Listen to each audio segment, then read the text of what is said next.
And he invited them back to his home, and he was going to help them. He had this robot. He was going to help them process the right talent. And he has this young girl that lives with him. And of course, Kirk falls, as he does, in love with her. And they keep finding these amazing things around his home. They find like a Gutenberg Bible. They find original paintings from Leonardo da Vinci. They find a waltz by Johannes Brahms that is written in manuscript in Brahms' own hand. And they're like, this guy must be multi-gazillionaire to have these amazing originals, authentic pieces in his home. And then they find out, and meanwhile Kirk's falling in love, right, with this woman who seems to be to him like the perfect woman. She's brilliant, she's beautiful, and she's kind and romantic, and of course she looks at Kirk with the big doe eyes, you know, the big fog filter, the diffusion filter they put on women. And then they find out the secret. The secret is that Mr. Flint is immortal. He was born in Mesopotamia, and he was pierced in battle, and he didn't die, and he realized that he had some form of instant tissue regeneration, and he was able to heal immediately, and he has lived for thousands of years, and he was Brahms, and Da Vinci, and Galileo. He was all of these men through history. And he always would marry women, and then they would age and die, and he was so lonely. And so he built the perfect woman. And they found out toward the end of the episode that this woman, Raina, was an android that Kirk had fallen in love with. She was perfect because she was built by this man to be the perfect woman for him that would never die, would never age. And Kirk and Flint, like, get into a fight. And Flint is, like, throwing Kirk all over the place. And Spock is like, you know, Captain, you really should stop this because there's a danger here. And he's like, shut up, Spock, we're fighting over a woman. And Spock's like, no, you're not, for she is not. And, oh my gosh, I'm going to start crying. I love this show so much. The girl stops. They're fighting, right? Do you mind if I tell you this? Is this okay? No, go ahead. They're fighting, and this girl, she's standing in the corner watching these two men that she loves fight. And she goes, I cannot be the cause of this. I will not be the cause of this. And finally she goes, stop! I choose where I want to go, what I want to do. And Kirk's like, she's human. She's developed this ability for choice, this human characteristic. And Spock's like, you guys better stop. And Kirk's like, come with me, Raina, please come with me. I want you to be with me always. And Flint's just standing there going, stay, please stay. And Raina starts, like, not being able to handle the pressure. And she says, I was not human.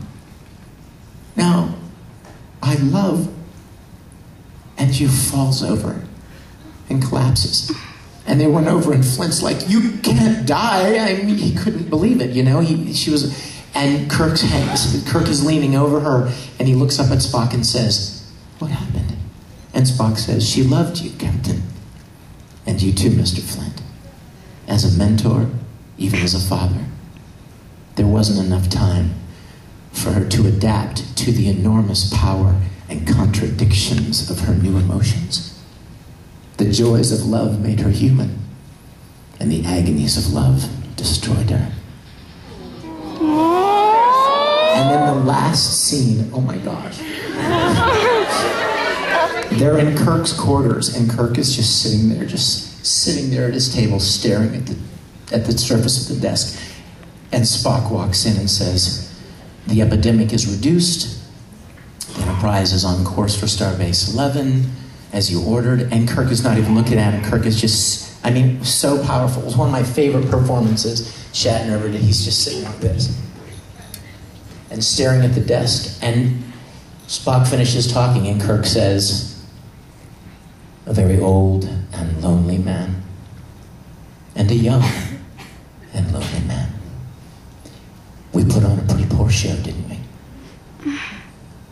And he lays his head down on the desk and says, if only I could forget. And McCoy walks in and says, sleeping at last, finally. And he looks at Spock and he says, you know, Spock, I feel sorrier for you than I do for him, because you'll never know the things love can drive a man to. The glorious victories, the glorious failures, the desperate chances, all of these things you'll never know, simply because the word love isn't written into your book. And he starts to walk toward the elevator, and he turns around and he says, I do wish you could forget her. And he leaves, and Spock is left standing there over Kirk sleeping. And he leans down over Kirk and puts his hands on his head and says, forget. And that's the end of the episode. Oh my God. It's the best episode ever. And you're like, thanks so much for wasting the whole panel. I'm sorry. Yes! How many of you guys, these guys are awesome members of the Risen Bull Rangers right here. And we have business cards for the group. And I want you to have one if you are not a member. If you're not part of the coolest group ever, I want you to consider yourselves officially invited to be. And they're going to give these out. Go ahead, you have more. I have. You do too? Yeah, heck yes you do. Gosh. Right. Excellent. You know what? Raise your hands if you want a card. They're free, and I want you to go visit and join us. I already have one. Because how can we possibly dominate the whole world without more people? Okay. Okay. Let's hold on. I mean, you guys, keep your hands raised, and they will pass out cards. Yeah, hop up, sweetheart, and pass them out. Who's got a question? I do. Yes. Sorry. My friend couldn't do anything. Can you say something for her in Dark's voice? Aww. Tamara.